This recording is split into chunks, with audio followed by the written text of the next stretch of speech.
Hi guys, thanks for tuning in to another episode of Nuggets News. Well, what a huge week it's been with central banks now literally talking about issuing digital currencies because the US dollar is not working. Bitcoin was relatively flat, a bit of relief for the altcoins. We've got so much macro news and crypto news to get through. Let's get into it. We do welcome around 700 new subscribers again this week. Thanks to you guys that are joining us on this journey, and around 13 members into our premium area, where this week I spoke about how to invest in some of these risky projects. I think it's the biggest mistake I see is people overexposing themselves to altcoins and not owning enough or any Bitcoin at all. Now, cash payments. The crackdown continues with threats of 2-year jail terms for those that use cash in the black economy. So I've reported on this before. Please make sure you sign this petition and get behind the movement. We're starting to see a few politicians, come on this side and help Martin North and John Adams, Robbie Barwick, those guys who are really pushing this fight forward. Now, Sydney housing days on market has reached a 5-year high. So yes, we're hearing that there's been a bit of a boom post-election, but I definitely think it's very regional and dependent. So I'm not sure about those numbers, but I did love this tweet about the real clearance rate. So like a lot of statistics, it all depends on how it's calculated to present it and to really make it look a lot better to the public. But check out that tweet there by Just Think Property. Now, I wanted to show you guys this fantastic episode on ABC. It's free to watch, Cracking Up. So 43-minute documentary looking into the apartment building crisis in Australia. And sentiment is the thing that drives markets in my mind. And I really think the sentiment towards property and investing, it's just not as sexy as it was during that boom. So longer term, there's going to be opportunities, but right now, you've got to be so careful. Now, ASIC did lose their first case against the bank's post-royal commission, but they're taking NAB to court over this home loan introducer scheme. So a little bit like affiliate marketing, roping people in to get that home loan when maybe they can't afford it. Let's see what comes of that second case there. And the banks in Australia probably couldn't have a worse reputation at the moment. And we see CommBank coming out with bio tokens to help the environment. Now, I'm all for helping the environment and being renewable, but really makes you think if they're going to try more of these measures to really save face at a time when the community's opinion of banks couldn't be lower. Now, the final Australian story I want to report on is, again, sending warships and support over to the Middle East at the calling of the US. I really think Australia at some stage has to think for themselves. I don't know why we like to get involved in these wars over the other side of the world, but let me know what you guys think of that in the comments below. Now, a lot of people turning to gold and silver, and our friends over at Ainsley launched their ERC20 tokens. So trading 24 hours a day, 7 days a week is the edge you have there using gold and silver backed cryptocurrencies. And I know the spread is a little bit higher than normal cryptos, but the spread is a lot lower than buying gold and silver in the real world there, guys. So I might do a detailed episode on that, but something I thought a few of you would be interested in. A big thanks to our sponsor, New Brighton Capital, who have been helping you guys get gold and silver or crypto in your self-managed super long term. So never been more important to build that nest egg and take control of your finances. They've got that free consultation there and a bit of value there for Nuggets News subscribers as well. This week, we're going to have Mike on the channel to talk about his thoughts on stock markets. So Russia looking to change the rules to make it even more favorable for gold investors, getting rid of the VAT, the value-added tax. So it's these countries that are stockpiling during the chaos. It makes you wonder, what they know that we don't. But that chaos over in Hong Kong has spilled over into the economy, and earnings fall when there's unrest on the streets. So worse since 2008. We seem to be saying that a lot. The friction with China, and we have seen China adding to their gold reserves. Look, these countries, either way, even if they don't issue gold-backed cryptocurrencies or national currencies per se, if fiat currencies really spiral out of control here, whoever has the most gold or reserves or real wealth, their currency is going to have more strength. So I think the race for gold is only really heating up. So China's economy is slowing. 4% is a lot higher than some countries. They'd kill for that number, but we're used to seeing 6%, 10% for a number of years now, and the trade wars are starting to take their toll on China. So Donald Trump really unloaded this week. Who's the bigger enemy, Powell or President Xi? So this is just we're living in the matrix. Futures plunged after China announced they're going to retaliate with more tariffs on 75 billion of goods. We then had Trump hiking tariffs again in a bit of a retaliation and escalating the situation. Donald Trump then ordering US companies to start looking elsewhere. So I'm not sure what authority he necessarily has to do that, but he's just upped the ante. So this war of words, China coined these barbaric tariffs and they're going to fight till the end and have the last. This has just taken it a step further, and I really think there's kind of no going back now. They're battling for ego, they're battling to be the largest economy, they're battling for the largest military might in the world. And I'm not sure that when the 1 and 2 economy get into this sort of, battle, how the rest of the world can come out better. So really worrying stuff there, and I'm probably more bearish than I have been previously because long term I think this creates opportunities as an investor, but in the immediate short term I certainly think things have changed. Now, one of the things we see is CEOs getting out while the going's good. So Patrick Byrne, Overstock CEO, he's been very pro Bitcoin and crypto, and his remarks about the deep state are definitely worth having a read of that article there. So someone that tells the truth and talking about the problems with the deep state. The mainstream media reporting that he has had an affair with a Russian agent. I'm not sure about that story, but yeah, CEOs getting out while the going's good is a theme I think we're going to see continue.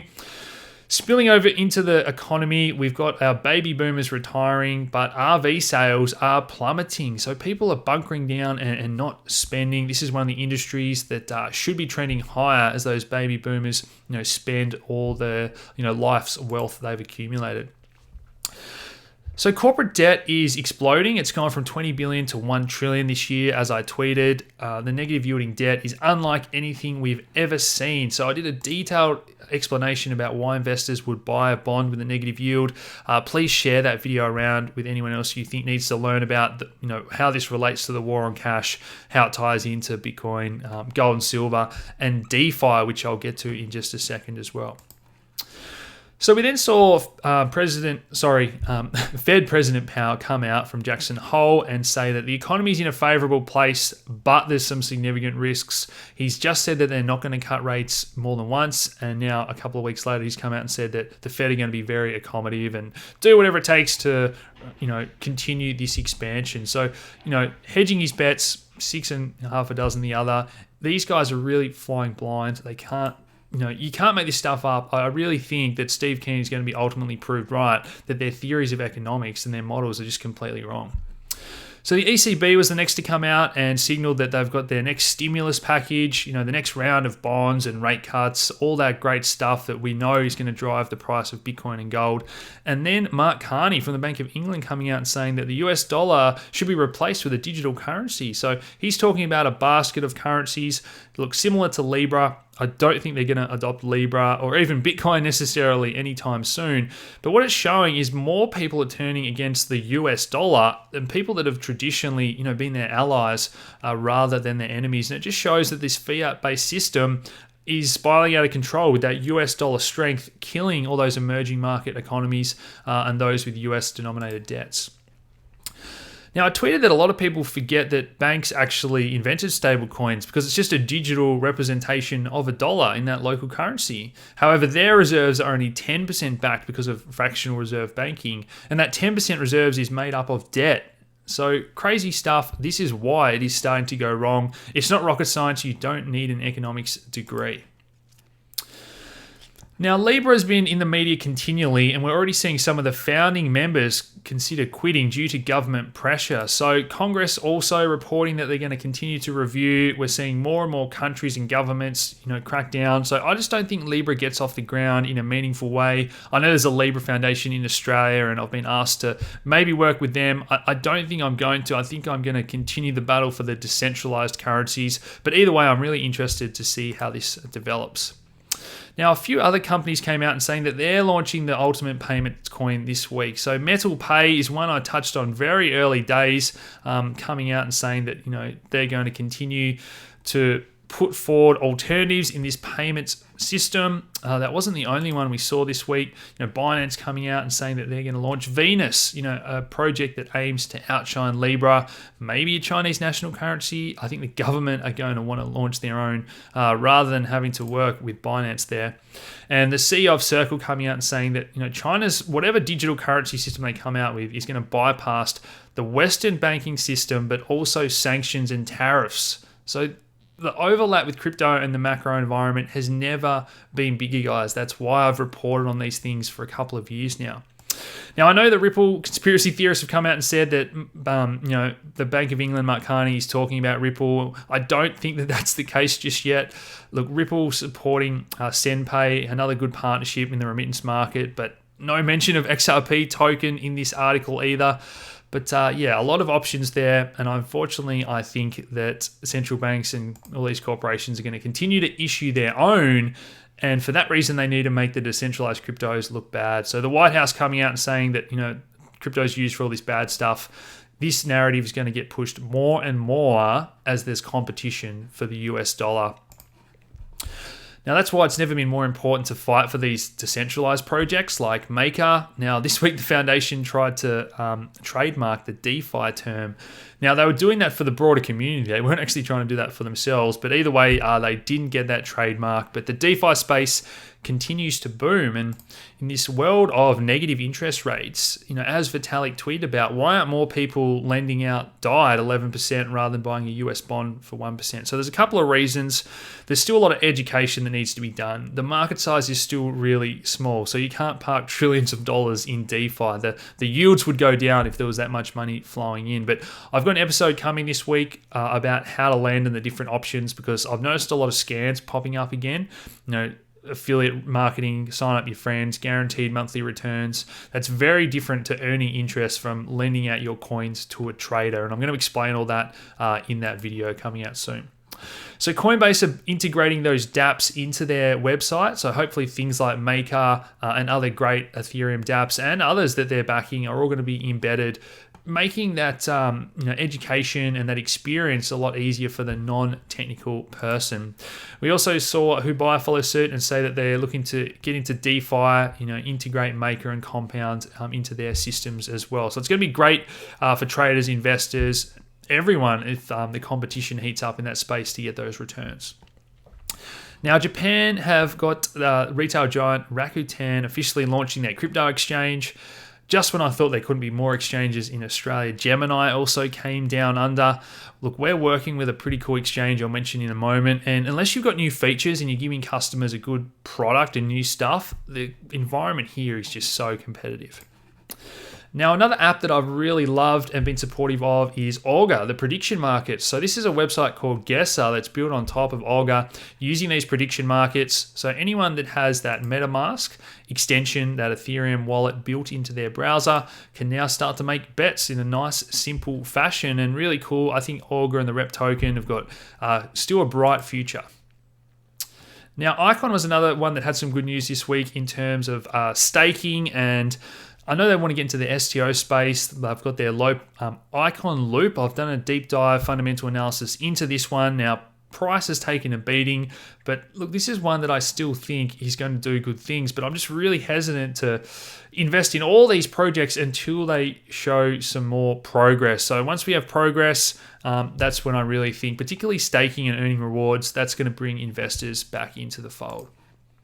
Now, a project that I've been very supportive of since the start, Horizon State only raised $1 million at a token price of 5 cents. And I've said this is one of the most underrated projects I've seen with their mission to, redesign democracy. So this week it was absolutely gutting to hear that on Monday, a judge ruled that they are going to have to go to court with ex-CEO Iran suing them. So we don't know the details yet. The team have been pretty tight-lipped. I know the team came out and said that they're going to have to close the doors because they've been working so hard and running out of funds to get the working product over the line. The token's been used. They just got that advisory panel back together with Jamie. They had revenue coming in. Look, that is the most heartbreaking thing for me. And I know dozens of people reached out and said, how can we save this project? I'm a lawyer. I'm happy to donate some time. I'm an investor. I'm happy to donate some money to fight this legal case. So look, there's people been buying Horizon State token, believe it or not, on exchanges still. So obviously there's people out there that still have hope for this. I don't know. I'll keep you guys up to date once I do know the details. But that next key date to respond and file a defense is the 13th of September.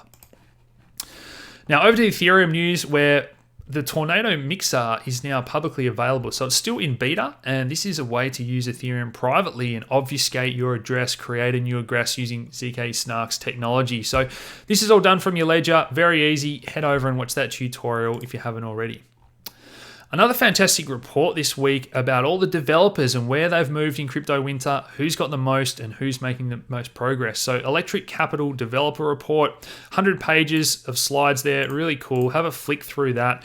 Ethereum has 4 times as many developers as Bitcoin, and then some of the projects that are largest in market cap don't have the most progress. And that's all I'll say if you guys want to head over and see how your project fares in that report there.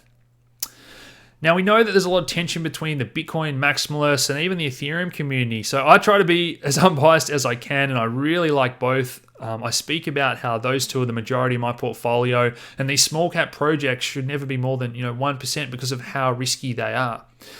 Now, this week we've seen a number of Bitcoin maximalists and even Ethereum haters come out and invest in an Ethereum startup. So raising funds, ERC20 standard, the gaming token standards, the STO standards, these are all being built on Ethereum along with those developers. That's why I'm so bullish on this. And when Bitcoin maximalists are investing in Ethereum tokens, I think they're changing their tune slightly.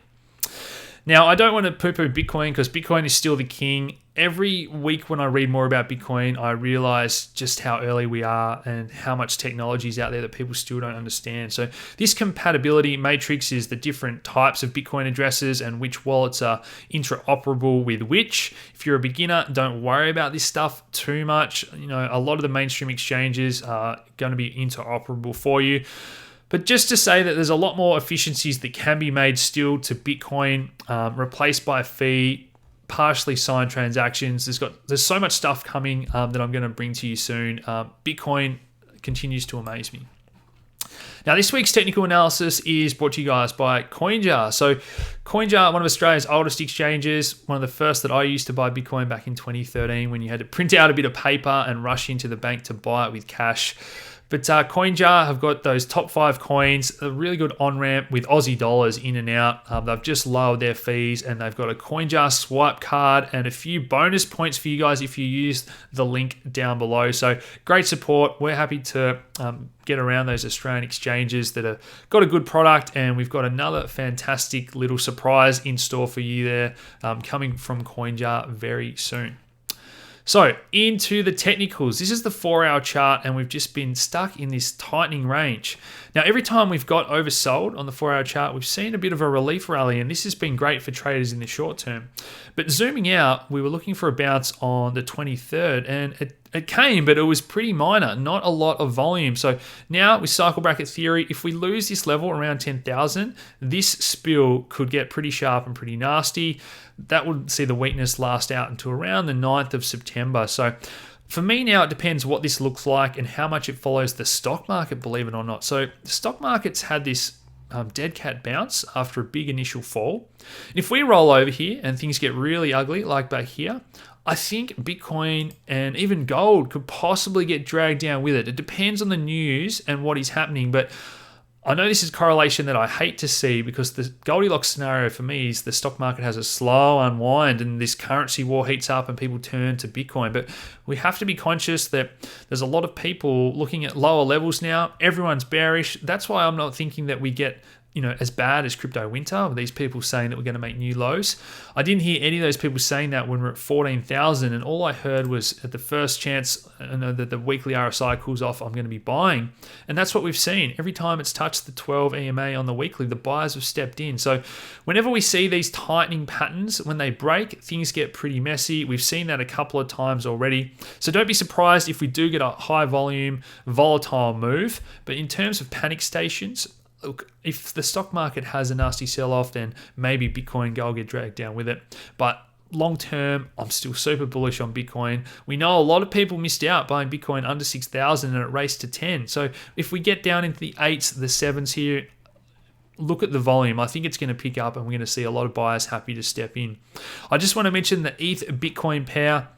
This is starting to remind me a little bit of the bottom that Bitcoin formed, with a more rounded bottom, and we didn't get to that nice, easy lower level that everyone was waiting for capitulation. So, look, let's see what happens, because if Bitcoin has a big red candle, I think alts are going to get dragged down with it. I don't see that stock market crash scenario, why alts would do well, and there is a great altcoin index you can trade. I've got a bit of a tutorial coming on that FTX exchange. I'll link down below to get a discount on fees for the traders, but I want to walk you through a few of the new trading products that they have over there at FTX. That's it for today, guys. Head over to nuggetsnews.com.au to become a member. Otherwise, smash that like button, subscribe if you haven't already, share these videos around, and thanks for tuning in, guys. Cheers.